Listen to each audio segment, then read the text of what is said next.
Hey, good morning. It's Huntington's disease Todd. And today's episode is episode number 7, and I'm going to be talking about, is there any thing good that can come from Huntington's disease? And, I hear people talking quite a bit on the internet about how devastating the news is, and it really is mind-boggling what it does to you, especially in the very beginning when you find out you have it.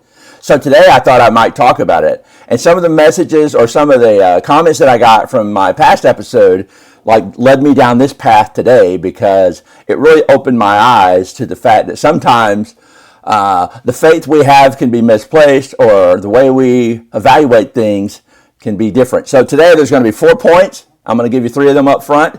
The last point, you need to wait till the end, but the last point is going to be the one that really sews this up.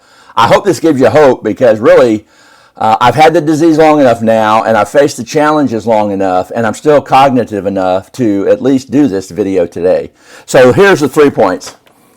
Having Huntington's disease, anything good about it? Well, it slows down your busy life.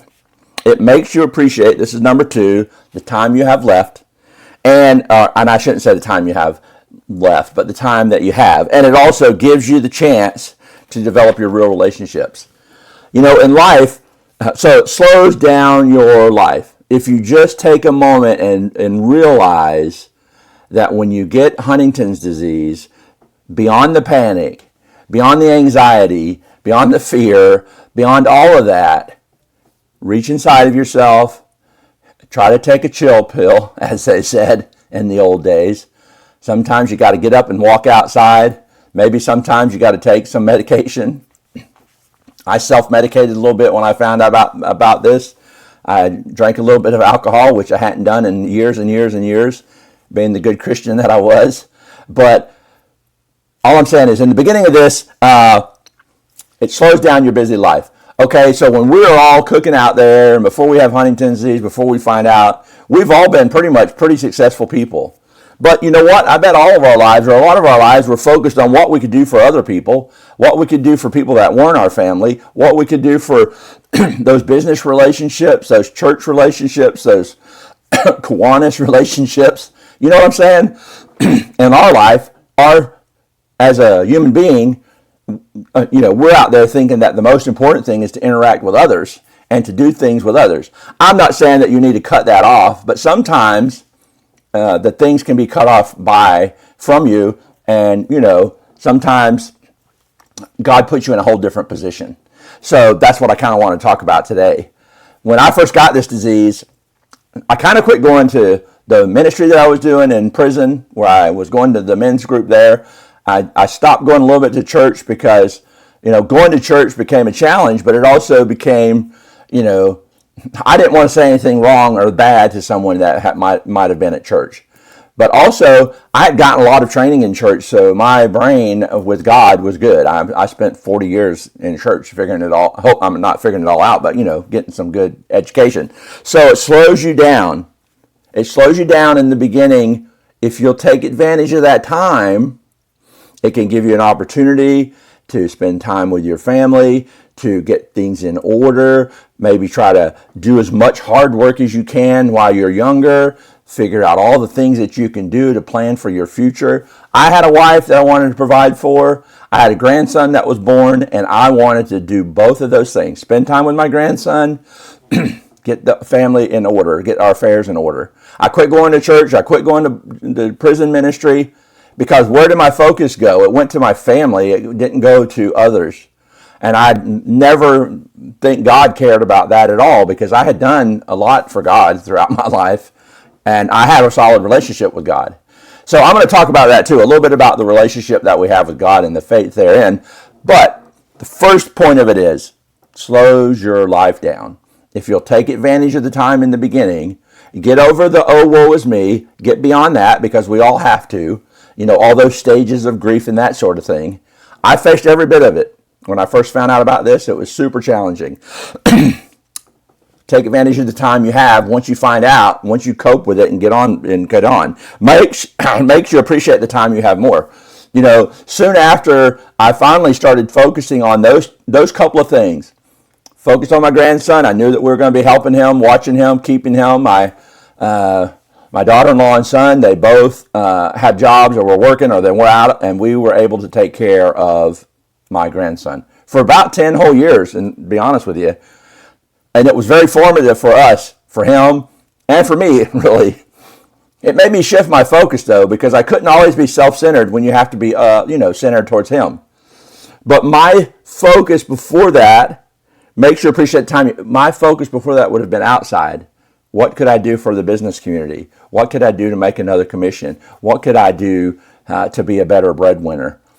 When you finally figure out that you have Huntington's disease, it slows you down from always being consumed by what you can do in the real world. I'm sorry, I don't know if it's good or bad, but that's how it is. Maybe sometimes it'll make you spend, a little bit more time figuring out your relationship with your spouse so that you both know what's coming, what's going to happen, whose roles are going to be what, and that sort of thing. All right, gives you the chance to develop real relationships and not the social ones. So I talked about that a little bit. I jumped ahead, I guess, because the point of this is that when we're all in business and we're all doing our life, we very seldom, we spend time on the weekends and the boat and we do the things and we go out here and do that, but our big focus is, helping other people and Dale Carnegie taught that in his lessons, how to win friends and influence people, was you always wanted to hear things from the other person's perspective. You always wanted to do what you could to help other people. But sometimes we lose that focus when we're in our own family or in our own home. I want to slow down a little bit here too, because I feel like I'm rushing just a tiny bit. I wanted to say these points though. Slow down your busy life, make you appreciate time, and gives you the chance to develop your real relationship. And it's not easy early on to do all those things because our mind is racing and we're having all these thoughts and things are really, just all muffled up in that the whole malaise of figuring it out. Huntington's disease can be more challenging for some, and again, for me, it's like a little bit less challenging. However, right now, as I've told you, making these videos is nowhere near easy, and just remembering things to say. So I keep glancing over at my paper because I have everything written down. I wouldn't be able to do this off the cuff anymore. I wouldn't be able to do this, most likely, without that. So the paper's here. So here's the final point. I held you off to the end here.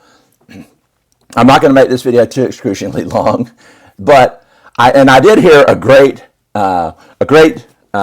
word from someone that said, I said something last week about the faith, that I felt like sometimes in the church that people thought you didn't have enough faith, so that sometimes I would tell them and I would feel like this, oh well, you just got to pray about it and that sort of thing.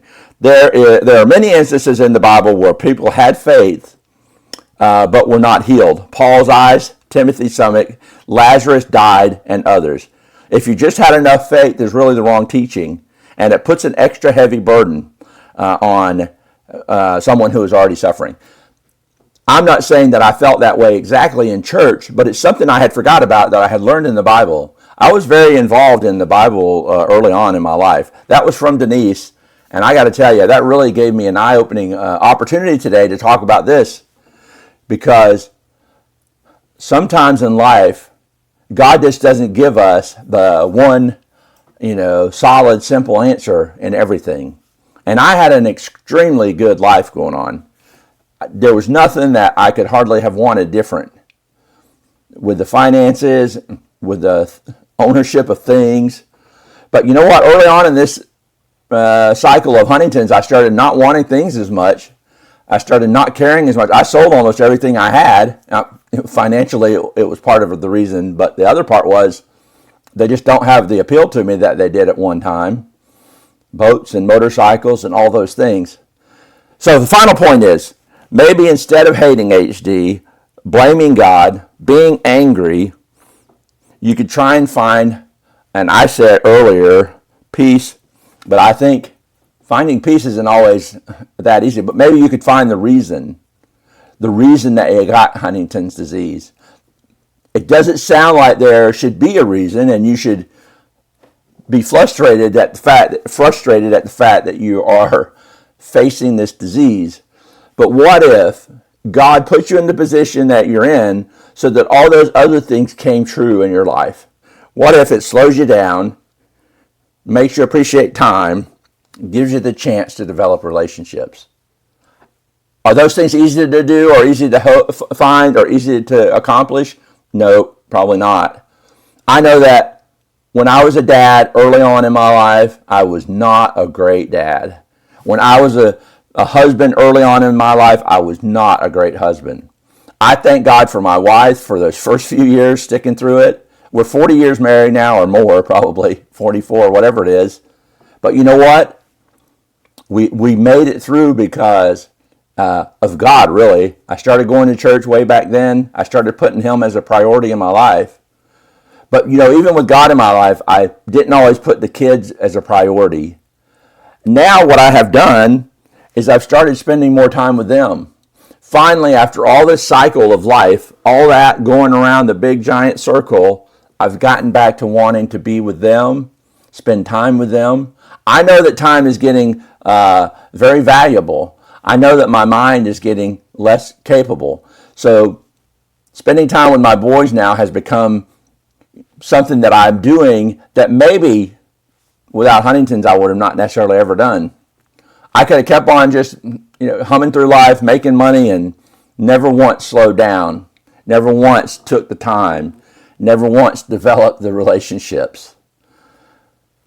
From me to you today, I'm saying none of this is easy. It's never going to be easy. And it's even more challenging for those of us that have it to the degree that I do, because everybody that you see thinks you're just the same old person. But I'm just going to ask today, and I'm going to pray. I'm going to say, God, please, let's just get over the worry. Help us get through that. Help us get through the anxiety. Help us find the plan that you put together. Find the peace that you could possibly offer that nothing else can. I know it's easy to say we hate this disease. I know it's easy to say curse God and those sort of things.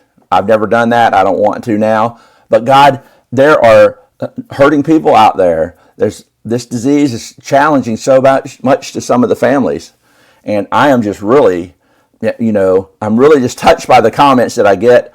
I'm touched by the people that listen to the videos that I do. And it keeps me challenged to keep doing them. It's not easy, and I don't know how long or how many more, but I'm going to keep punching away at it. Hey, this is Huntington's Disease Died. This is episode 7. Is there anything good that comes from HD? Search, seek, find, and pray. Those things might get you through it all. All right? Have a good day.